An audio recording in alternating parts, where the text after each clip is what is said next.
मेरे प्यारे बच्चों, अंगड़ती श्रृंखला प्रश्न संग्रह 3.4 का वीडियो मैं ये बना रहा हूँ। आप सभी लोग देखते डेली मेरा वीडियो देखते हैं। आप सभी लोगों को बहुत बहुत धन्यवाद। यहाँ पर हमने प्रश्न 1, 2, 3 और 4 का ये वीडियो बना रहा हूँ। यह कुछ शाब्दिक प्रश्न है, इसके लिए मैंने पूरे का वीडियो बना रहा हूँ। इसका आप लोग देखिए और समझिए। कोई प्रॉब्लम होती है तो उसे आप अपने व्हाट्सएप पर भेजिए या कमेंट करके बताएंगे, उसे भी मैं हल करूँगा। यहाँ पर हमने प्रश्न 1 लिया है और प्रश्न आप पढ़ें। शाब्दिक प्रश्नों को जब आप हल करते हैं तो आपको ये ध्यान देने की ज़रूरत है कि प्रश्न को 1 या 2, 3 बार पढ़ें और समझें क्या कहता है, फिर लगाने की कोशिश करें। आप देख रहे हैं यहाँ पर जो फार्मूला यूज़ हुआ है वो आप पहले वाले लेसन में, दूसरे और तीसरे लेसन में पढ़ चुके हैं। 3.2 एंड 3.3 में आप इस फार्मूला को पढ़ चुके हैं। 3.3 में ये फार्मूला है, एसन का है, और 3.2 में जो है टीएन का फार्मूला है। तो यहाँ पर आपको ये ध्यान देना है कहाँ पर एसन का यूज़ होगा, कहाँ पर टीएन का यूज़ होगा। अगर आपने इस अच्छी तरह इसे समझ लिया तो बहुत आसानी से ये प्रश्न हल हो जाएंगे। दिया है सानिका ने जनवरी माह 2016 को निश्चित किया कि उस दिन 10 रुपये, दूसरे दिन 11 रुपये, तीसरे दिन 12 रुपये, इस प्रकार बचत करते रहना है और 31 दिसंबर 2016 तक उसकी कुल बचत कितनी हुई। तो यहाँ पर आप देखिए, सानिका की पहले दिन की बचत बराबर 10 रुपये, दूसरे दिन की बचत बराबर 11 रुपये, तीसरे दिन की बचत बराबर 12 रुपये। इंग्लिश में आप इसे लिखेंगे saving of the Sanika first day, saving of the first day by Sanika is equal to 10 rupees. Saving of the second day is equal to 11 rupees. Saving of the third day is equal to 12 rupees. Therefore 10, 11, 12 is a sequence and 10, 11, 12 dash dash एक अनुक्रमणिका है। अब हमें यहाँ सिद्ध करना है यह अनुक्रमणिका अंगड़ती श्रृंखला में है या नहीं है। इसके लिए हम पहले लेसन 3.1 में हम यह सिद्ध कर चुके हैं। T2 minus T1 equal to 11 minus 10 equal to 1, T3 minus T2 equal to 12 minus 11 equal to 1। Therefore common difference equal to 1 which is constant, and now therefore 10, 11, 12 is in an arithmetic progression. First term is equal to T1 is equal to A is equal to 10। अब यहाँ पर आप देखिए, हमने यह सिद्ध कर दिया कि यह अंगड़ती श्रृंखला में है। पहला पद T1 बराबर A बराबर 10। सन 2016 एक लीप ईयर है। 2016 is leap year and now we decide how many days in leap year। तो देखिए लीप ईयर में कितने दिनों की संख्या होती है, बराबर 366। जो लीप ईयर होता है वो दिनों की संख्या उसमें 366 होती है। जो लीप ईयर नहीं होते हैं उसमें 365 होते हैं। तो नाउ नंबर इजकल टू 366। अब यही एन का सूत्र लगाएंगे। N equal to n/2 brackets 2a plus small brackets n-1 brackets close multiply d brackets close by the formula. अब यहाँ पर 366 इजकल टू, जहाँ पर देखिए यहाँ नंबर होता है, n होता है, n के जगह यही रखेंगे और 2 मल्टीप्लाई 10 कहाँ से आया, ए का जो है पहला पद क्या 10 है, 10 है तो 10 रखेंगे। 2 मल्टीप्लाई 2 × 10 करेंगे 20 हो जाएगा, इसको माइनस कर देंगे 365 आएगा, और 1 का मल्टीप्लाई करेंगे उतना ही आएगा। इसमें इसको ऐड कर देंगे 385 होगा, इसका मल्टीप्लाई करेंगे इतना आएगा। और आंसर आप अपने सवाल को लगाएं और आंसर जरूर लिखें। तो इस तरह मिला उत्तर, सानिका ने कुल 70,455 रुपये की बचत की। अभी आप दूसरा सवाल देखें। दूसरा सवाल हम पढ़ते हैं। किसी व्यक्ति ने 8,000 रुपये कर्ज लिया, उस पर 1,360 रुपये ब्याज देने का वादा किया। प्रत्येक किस्त के बाद 40 रुपये कम करते हुए 12 किस्तों में उसने कर्ज का भुगतान कर दिया। तो उस व्यक्ति द्वारा भुगतान की गई पहली और अंतिम किस्त कितनी है? तो व्यक्ति द्वारा कुल जमा की रकम बराबर 8,000 प्लस 1,360 बराबर 9,360 रुपये। Total paid by the person equal to 8,000 plus 1,360 equal to 9,360 rupees. And number of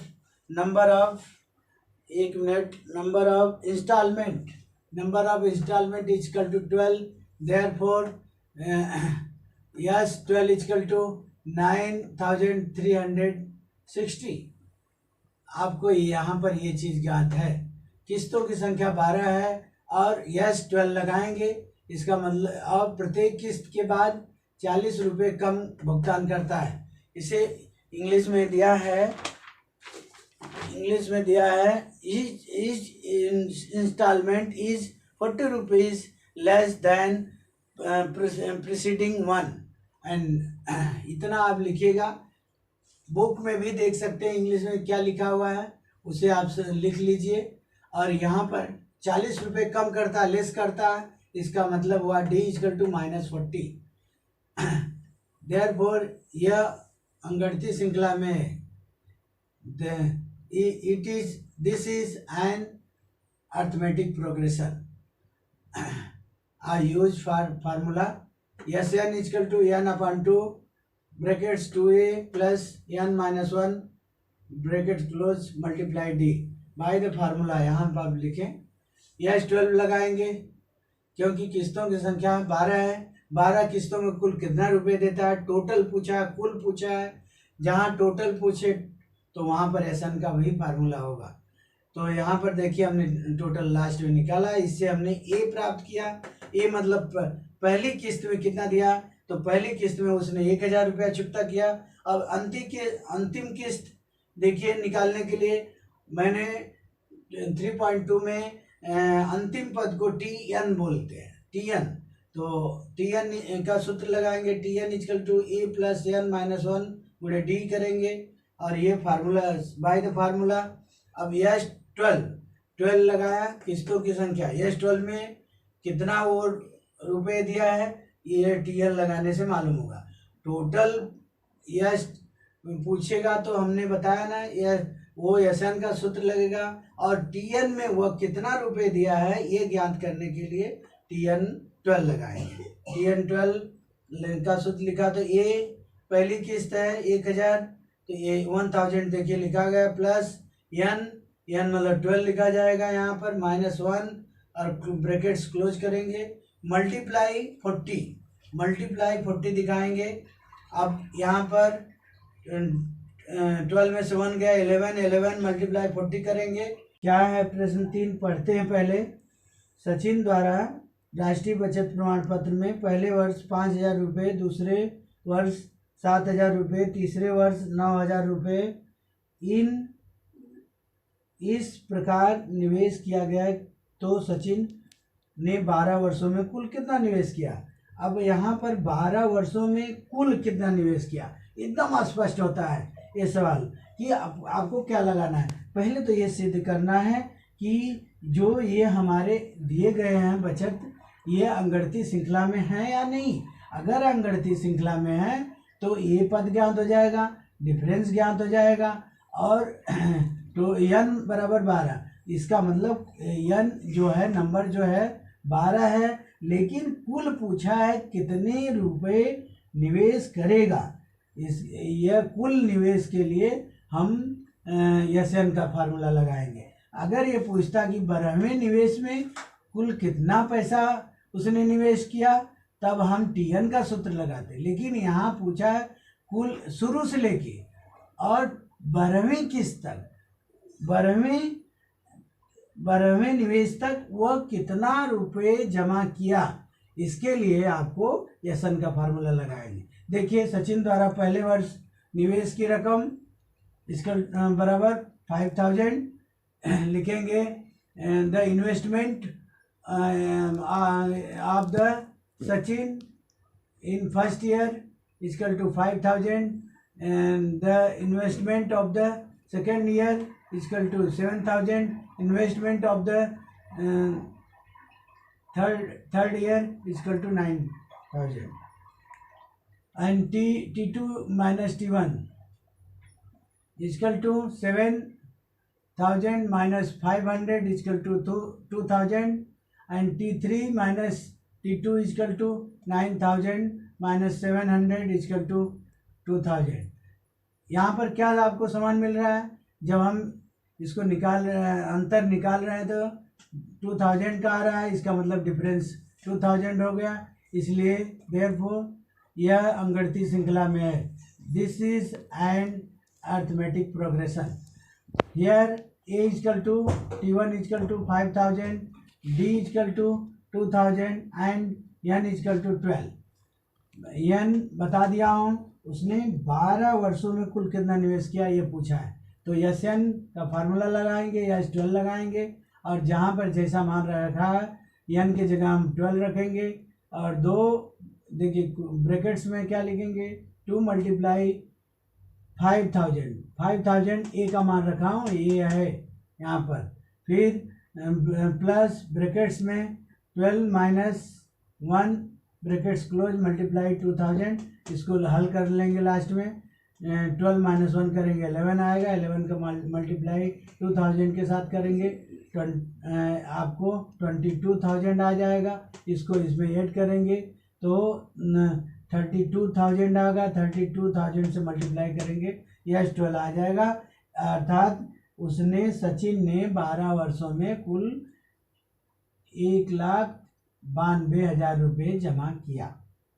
अब देखिए प्रश्न 4 का हम आपको बता रहे हैं, और बहुत ही आसान सवाल है, केवल समझने की ज़रूरत है आपको।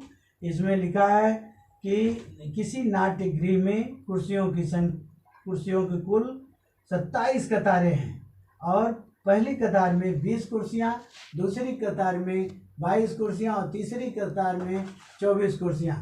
The number of chair in first row 20, the number of chair in second row 22, and number of chair in third row 22, and now 20, 22 and 24 is a sequence, एक अनुक्रमणिका है, यह दिया गया। अब हम इस सीक्वेंस को यह प्रूव करेंगे कि यह एक अर्थमेटिक प्रोग्रेशन में है या नहीं। इसे करने के लिए T2 माइनस T1 ये निकाल लेंगे, T3 माइनस T2 निकालेंगे।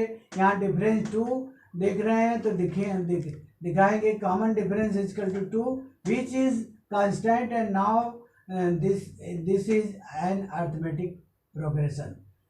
First term equal to A equal to T1 equal to 20 and Tn equal to A plus n minus 1 multiply D। अब Tn का फार्मूला रखा, Tn का T15 पूछा है कि 15वीं कतार में कितनी कुर्सियां होंगी। तो 15वीं कतार में कुर्सियां हम ये निकाल लेंगे, 15वीं कतार में कितनी कुर्सियां हैं। तो इसलिए टी अगर पूछता कि 15वीं कतार तक कुल कितनी कुर्सियां हैं तो एसएल लगाते इसे, और लेकिन पूछा है कि 15वीं कतार में कितनी कुर्सियां हैं, तो 15वीं कतार में कुर्सियों की संख्या निकालने के लिए टीएन लगाएंगे। कुल नहीं पूछा है, टोटल नहीं पूछा है, इसलिए एसएन का यहाँ फार्मूला नहीं लगेगा। अब एसएन का कहाँ लगेगा, दिखाया है कि किसी नाट्यगृह में कुर्सियों की कुल 27 कतारें हैं, तो कुल कुर्सियाँ पूछा, लास्ट में पूछा है तो नाट्यगृह में कुल कितनी कुर्सियाँ हैं, तो इसलिए 27 लगाना पड़ेगा। यस एन का फार्मूला लिखेंगे, S27 लगाएंगे और जहाँ पर जो मान रखना है उसे रख लीजिए। इसे हल कर लेंगे, आपका S27 आ जाएगा, अर्थात नॉट डिग्री में 27 कतारों में कितनी कुर्सियाँ हैं वो ज्ञात हो जाएगा। वीडियो देखने के लिए आप सभी लोगों का बहुत बहुत धन्यवाद।